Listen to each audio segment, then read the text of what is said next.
Broadcasting the information the mainstream media won't touch. This is The Richie Allen Show in association with DavidIke.com. My first guest is no stranger to the programme. I meant it when I said today on social media, he's a terrific journalist. He's also a musician, and we've spoken to him before about care workers and the way they've been targeted by this particular government, and also the way the disabled, the sick and the poor have been targeted. You can check him out at voxpoliticalonline.com. Over the weekend, in fact yesterday, he posted a terrific article entitled Energy Bills, the Big Six and the Scandal of People Dying of Cold in Their Own Homes. I'm delighted to welcome back to the programme, even though it's a sickening subject matter, our friend and colleague Mike Sivier. Mike, thanks for coming back on. How are you? I'm fine, thanks for having me. It's an honour, Mike. Terrific article, brilliantly written. It was shared on DavidIke.com headlines today. A lot of people have been talking about it. And Mike, it's no exaggeration, the headline, is it? The scandal of people dying of cold in their own homes. Our listeners might be saying, well, how common is this? Do we have any idea of numbers? Give us an idea, Mike. Yes, we do have an idea of numbers because we had the numbers from last winter when 44,000 people died over the winter period. Now, I did a bit of research into this, and Age UK reckoned that 200 people were going to die every day during that time.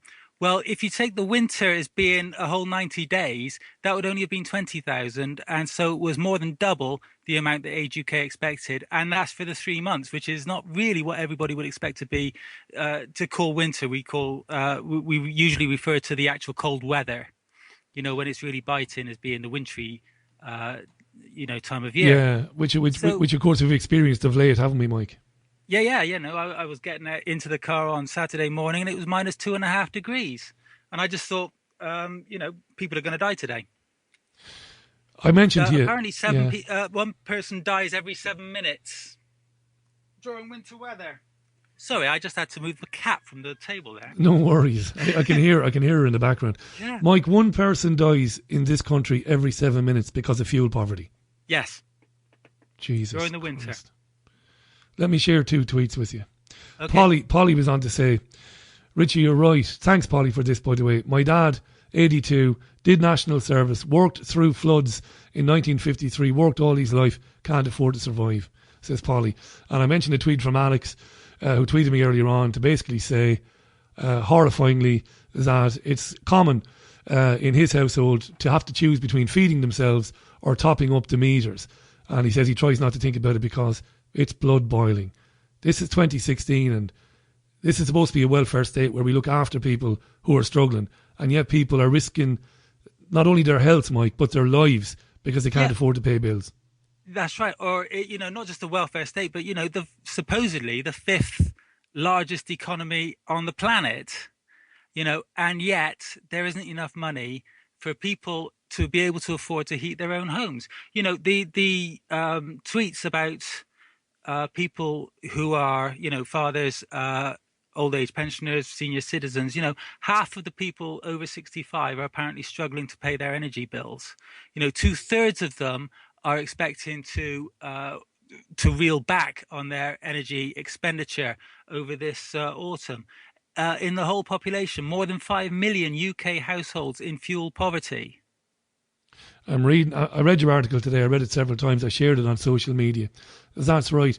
2/3 of over 65, 2/3 of people over 65 were asked in a survey about cutting back, and they said they were likely to cut back on their energy usage. Yeah. You see, and yet, go on, Mike. Sorry.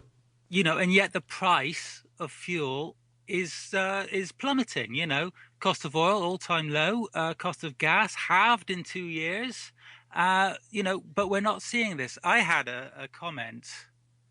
Most of us aren't seeing this. I had a comment from a commenter on my blog, and he said that his heating is provided by kerosene heating oil delivered by tanker whenever he runs low, and they are paying the current market rate for their oil. So they're paying 26p a litre at the moment. Last time it was 36p a litre. So the cost of their heating and hot water has dropped to around £10.50 a week from around £15 plus. Now he's saying he cannot understand why the main energy companies, the so-called Big Six, can't do the same sort of thing. After all, they're buying the oil to fuel some of their power stations at a rate which is very likely less than our local merchants. You tackle their central claim in your article, because they always claim that because they buy their fuel over extended longer periods, that it evens out these, price increases and price decreases. But that's not true, Mike, is it? Well, no, they're overcharging by what is it, £3 billion Yeah. now. So no, they're making a nice fat profit for their shareholders, and they don't care about the customers, because as far as they're concerned, between the six of them, they've got most of the customers anyway. So they can. It's a big cartel, really, isn't it? Let me ask you a question. I'm a socialist. I might be accused of being a champagne socialist, but I've believed all my life, and I think these days the evidence is there. It doesn't matter whether you're a socialist or not. The state and the people of any country should own the energy. They should own the light, the heat. They should own all of these. Should be nationalised. There's no doubt about that. I would argue with anybody that. Speak to the people who disagree with me and you, Mike, and say, well, it shouldn't be, because when the state owns energy companies, when it owns the energy supply, you get incompetence, you get messing around, you get shortages, you get all of that. That's why we privatise, and it's better off in the private sector. That's not go on. Sorry, Richie, but it's not what we were told, is it? No. When all of the privatizations were taking place, we were told that our bills would be cheaper and that those companies would be run in an economical manner, that there would be investment in the future. Have we seen any of those things? No, I think we've seen our energy services, our water, and the other utilities, they have been sold off, a lot of them to foreign nationalized industries, so that they get the benefit of our utilities. They get the money. So none of it gets ploughed back into British services, or UK services, I should say. It all seems to go abroad. It's a tyranny. What about David Cole's comment on Twitter? Now, you know who you're talking to, Mike. You know that. I've got very strong opinions about what's really going on in the world and why it's really happening. David Cole says, the Scrooge Society. He says, let them die and decrease the surplus population. David Icke himself, my old mate, and the programme goes out. This programme goes out. It goes out in many places, but it goes out on davidicke.com every evening. David believes that the agenda, the system, the elite, whatever you want to call them, sees people who are over a certain age, regardless of their contributions throughout their life, as useless eaters. And this is pretty sinister. Just get rid of them, basically. What do you think? Useless eaters. That was a Nazi. That's right. It was a Nazi saying. And a lot of people believe, and a lot of people listening to this programme believe, that that's part of the hidden agenda. Get rid of people. Get people off the books. Let them die. Don't help people in their old age, as you should do, because they don't contribute anymore. Let them die. What do you think? Well, I think that's right. I ran a series of articles before Christmas 2014 about checkbook euthanasia, which was basically, yes, they're all useless eaters. So the best way to get rid of them is to say we can't afford them. So, you cut off benefits to people who are sick or disabled. You cut off the things like the winter fuel payment. David Cameron and Liam Fox, if you can remember him, they both suggested cutting winter fuel payments, and of course, was it the tax? What do they call this? Taxpayers Alliance also recommended to the Conservatives after they won the general election that they cut all benefits to pensioners, because by 2020, the next election, they wouldn't remember who had done it, which is extremely cynical as well. All of these things, of course, mean that people don't have the money to live on. And so, what do they do? Do they, how do they manage to support themselves? We don't know. There was a report came out today, Frank Field, requesting an urgent inquiry into what happens to people who are found fit for work by the DWP and knocked off of benefits, because we just don't know. There's a large number of people out there. Presumably they're still out there. We don't know how they're living. And of course, the whole point of it is to push any deaths away from the government, make it a step removed, or 2 steps removed from them, so they can say, well, it's nothing to do with us. You're listening to Mike Sivier. Mike is a terrific journalist. You can find him at voxpoliticalonline.com. I'm going to tweet out the article again. 26 minutes to the top of the hour. I'll read a couple more of your tweets. Tweet at Richie Allen Show. Email richie@richieallen.co.uk. Doesn't get any more serious than this, folks, because whether or not you have senior relatives or not, your time of seniority is coming. And it's coming soon. And if you stand by and allow this happen to our grandparents and our parents, and you do nothing about it, well, it's coming for you as well. Gary Dugan on Twitter. How you doing, Gary? To echo something Mike said, when Thatcher privatised the utilities, she said they would be responsible to an army of small shareholders. And he puts a big exclamation mark after that, saying that it's pretty laughable. Polly was back on to say she'd love to help her own father with bills, but her employment circumstances are pretty poor at the moment. She doesn't have any money, and she's sitting in the cold herself, avoiding putting the heating on. I've been there. I was there last winter. I was there the winter before in London, and the winter before. I know exactly what that's like. It is a miserable situation to be in. We've been there. I can tell you that. And I'm sure Mike has witnessed it. You know, generally people with a heart and a conscience, like Mike Sivier and others, have experienced this sort of thing themselves. Mike, I've been asked to ask you about something which was published by the Department for Work and Pensions, and that is this scheme to send job centre staff into schools. Now, there was an article written by Johnny Void, who's a blogger online. He's basically up in arms about this, saying that what's going to happen is harassment for children. Children from 12 years of age are going to be told about job centres, about using them, and about benefit sanctions. Did you come across this? Because I didn't until today. Oh, yeah, I came across it, yeah. What do you think of this? The idea that they're going to go in there and they're going to tell kids, you know, basically prepare them for, for being refused benefits more than getting them, I think. But the whole benefit system, though, it seems that they're trying to make it easier to push people off benefits, but while also extending the net so that they get more people into the sort of benefit trap, so to speak, you know, and telling people at 12 years old, you know, this is how it's going to be for you. We're going to be chasing you and you're going to be running. Is, well, at 12 years old, I wouldn't. And do you know what it is, Mike? It's not that I didn't believe it. I was skeptical.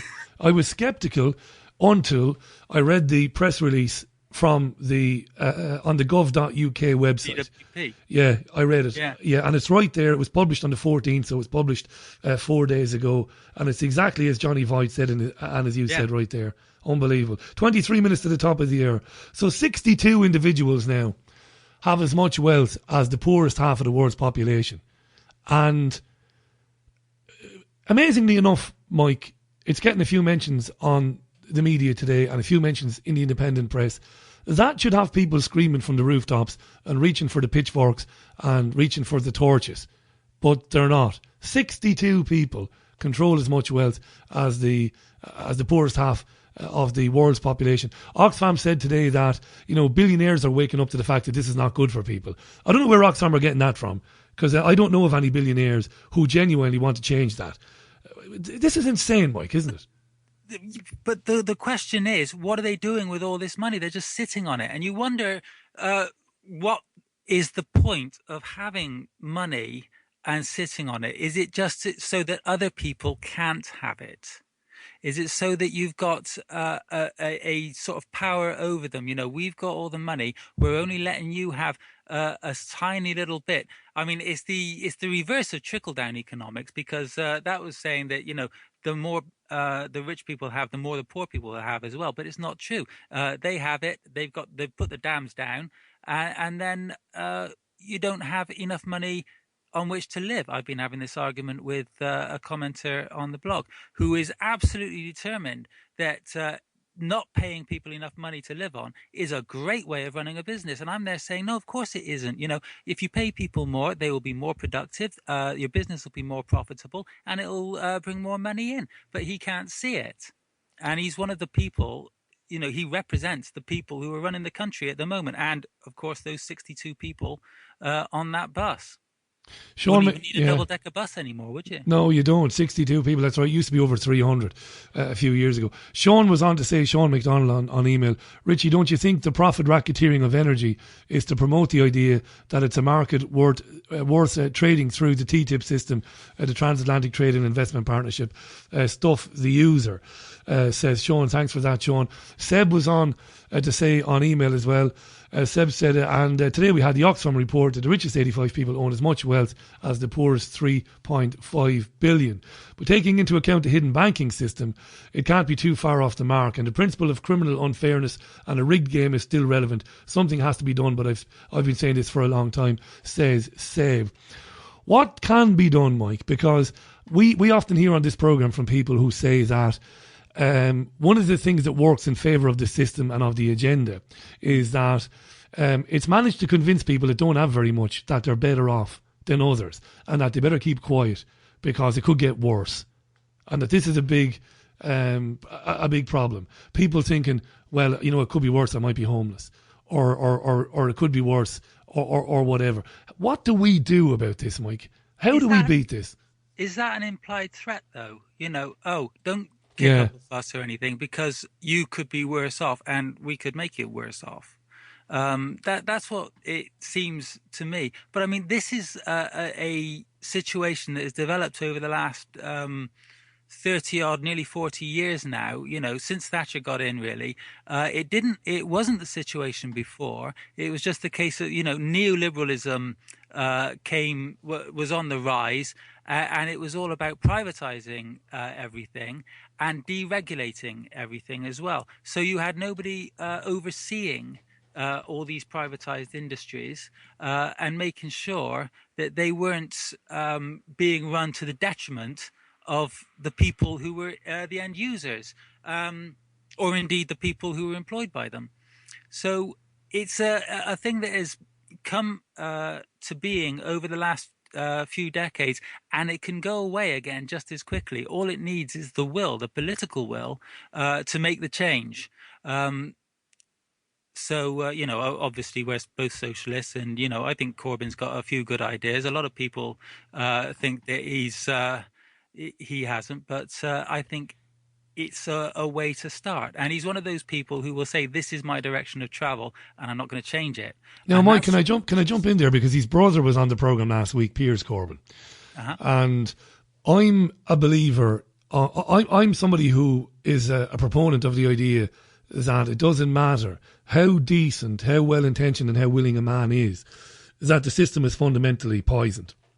It's the system needs to be torn down. The electoral system needs to be completely thrown in the bin, and we need to start again, no matter how good or well-intentioned the guy is. I think it's been borne out, my opinion is being borne out or is being validated by the fact that the Parliamentary Party are working to destroy Corbyn, despite the fact that millions of people around the country identify, as you and I do, with his anti-austerity beliefs, with his anti-war beliefs, with his fair taxation beliefs. But yet, he's there. The Parliamentary Party are working to undermine him. I think they'll ultimately be successful in that.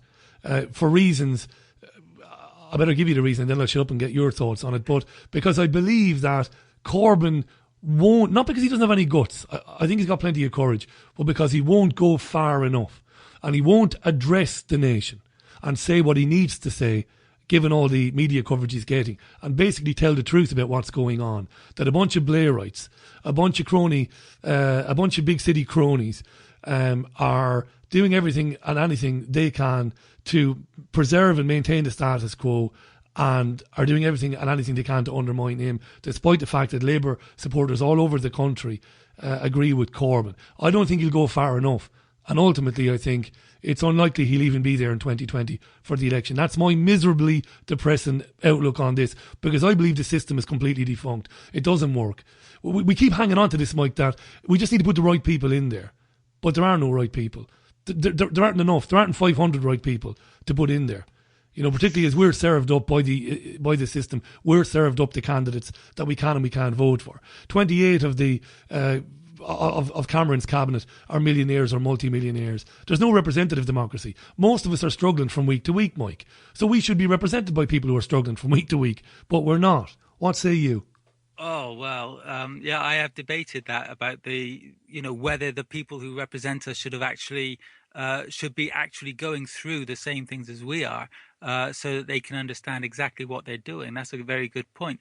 I don't think that the situation in the Labour Party is quite as bad as you're saying. It isn't all of the Parliamentary Labour Party is against Corbyn. Most of them are quite happy to follow him in the direction that he's going. But we've got a few loudmouths, and you can count them on the fingers of probably two hands, maybe one foot as well, that go and do the wrong thing. If you're in the shadow cabinet, then and you've got differences with the leader, then you have those differences out in your shadow cabinet meeting, and then outside of that meeting, you put forward the consensus viewpoint that you have all come to as a shadow cabinet. That is how British or UK cabinet government works, both for the government and the opposition. So those people who have spoken outside of the shadow cabinet about their disagreements with Corbyn, they were wrong to do so. When he had his reshuffle, he was right to get rid of some. I would have preferred it if he'd got rid of a few more, to be perfectly honest. But why didn't he, Mike? And this is what I can't understand. His decision. He's got to kind of walk the line. I do agree with you about the people we are served up to choose between. But Mike, why didn't he fire Hilary Benn? Hilary Benn stood up in Parliament and made the most sickening pro-war, horrifying speech from the son of Tony Benn to be making. Especially as 2 weeks previous, he'd given an interview to the Huffington Post where he said he was completely against military intervention. He said that we should allow the civil war situation to play out first and see where it is and pick up the pieces. I'm paraphrasing what he said, but that's kind of the gist of what he said 2 weeks previous to that. So here's the sickening warmongering whore. That's what he is. Let's be honest about it. So why then? And I put this to Piers Corbyn, and Piers said, look, it's difficult, Richie. You got to be... You really got to be an operator when you're in that job, and you got to keep your enemies close and all of this. Fair enough. But knowing the mandate that he has from the Labour supporting public, Corbyn should have been absolutely ruthless with Hilary Benn. Sent him to the back benches and said the public at large who support the Labour Party are sick to death of us bombing poor people in third world countries, especially where it's demonstrably provable that our intelligence agencies started the unrest in Syria by arming, funding and training a bunch of lunatic jihadists to take down the Assad government. That's all he had to say, Mike, and get rid of Ben, but he didn't do. And it kills me that, because I've got mates, you've got mates, they really believe Corbyn is the man. This is it. This is our way out. And he won't be. Even though he's a really, really good guy, he will not be. That's my opinion. Why didn't he do that with Ben? What did he have to lose by saying to Ben, listen, mate, goodbye. Adios. You're a warmongering lunatic. Those days are gone. The Blair days are over.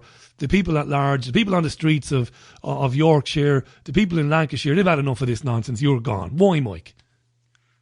Short answer, I don't know. Either, I would have done it.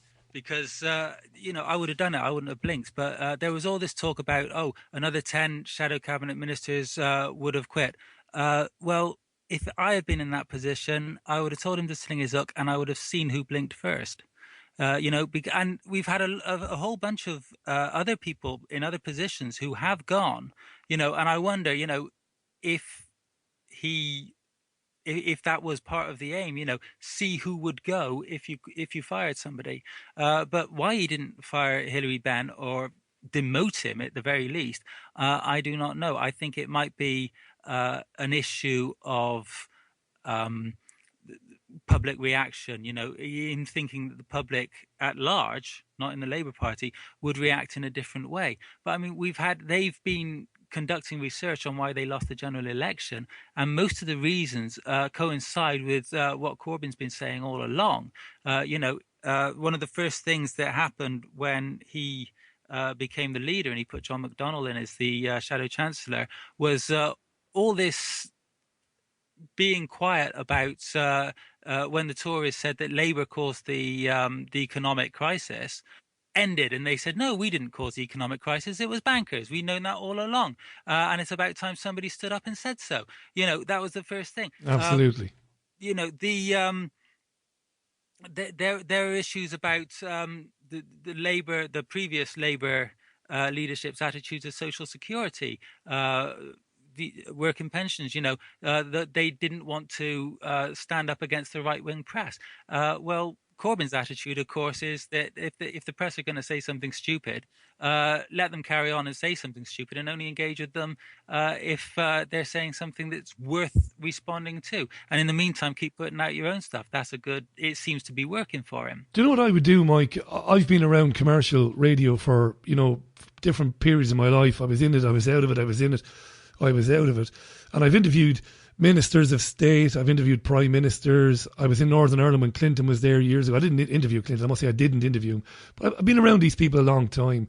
If I was advising Jeremy Corbyn, I wouldn't advise him, to go all to go as far as David Icke, or to go as far as Jim Mars, or as Alex Jones, or as I would sometimes go on this programme. I'm not including myself with those guys now, by the way. But I wouldn't advise him to do that. I'm not stupid. But I'll tell you what I would say to him, Mike, finally, and I'll give you the final word. I would say, Jeremy, as your media advisor, the next time you're speaking to Andrew Neil, say, or the gentleman who's taken over the Newsnight programme now, the guy who presents Dragon's Den, Evan Davis. I would say, Jeremy, I'm going to ask you to say this, Jeremy. I'm going to ask you to be completely calm, completely lucid, completely relaxed. And I'm going to say, Andrew, can I ask you a question? Attack some of these journalists. I would say to him, attack some of these journalists. Like I would say, Jeremy, say to Andrew Neil, Andrew, you're not sick and tired of it. You're not sick of the lies. You're not sick of telling lies, Andrew. You're not sick of lying to the British public as a BBC presenter. How many more times are we going to say that a dictator? And we don't like dictators, Andrew. We don't like them. We don't have any stock with them. But how many times are we going to make up a pack of lies about a dictator that we don't like, invade a country, do unbelievable damage to it, drive people out of it, and kill them? How many times are we going to say that we're doing that in the interests of national security before we finally start laughing and say that it's nonsense? I put that to you, Andrew Neil. Are you not tired of it? Are you not ashamed of it? Can you not remember when you went to university to study journalism, what you were supposed to do? Now, there's nothing wrong with that. I would give my left arm, Mike, for Corbyn to start saying that to some of these presenters. Are you not embarrassed? You're supposed to be informing the British public. Where's the dissent? Where's the holding the government to account for what they do? I'd love them to do it once, Mike. That's a huge question about the broadcasters themselves and the stance that they take towards all politicians, though, isn't it? The issue of whether the BBC gives the Tory party an easy ride, it started to come out into the open a bit last week, and I want to see a bit more of that now. That the mass media started taking it on board that the BBC is being very lenient towards the government of the day, whereas Her Majesty's opposition gets very short shrift. So it would be better if it came from somebody a little less invested in it than Corbyn, to be perfectly honest. But it's a really worthwhile thing to do, just to turn around and say to Andrew Neil or Andrew Marr, because Corbyn was on his show on Sunday. And I understand that that Marr was trying to undermine him every chance he could get. Just turn around and say, well, what are you doing? What are you doing? Yeah. Look at yourself in the mirror. Look at your job description. Look at what you're trying to, look at how you're presenting yourself as somebody who's asking questions on behalf of the public. I don't understand it. Mike, we're just presenting the stories as well. That's right. We're just about out of time for today. You're welcome back on this programme anytime, my friend. Folks can read Mike Sivier on voxpoliticalonline.com. This is journalism, how it used to be maybe at one time and how it should be today. Continued success to you, Mike. Thanks for coming on the programme, my friend. And as I said, stay in touch and come back again real soon. Okay, thanks very much for having me, Richie. Welcome. Mike Sivier on the line to us there from his home. Terrific journalist, musician, and somebody who cares for his partner, knows all about that and knows all about the attacks on carers and on benefits by this particular government.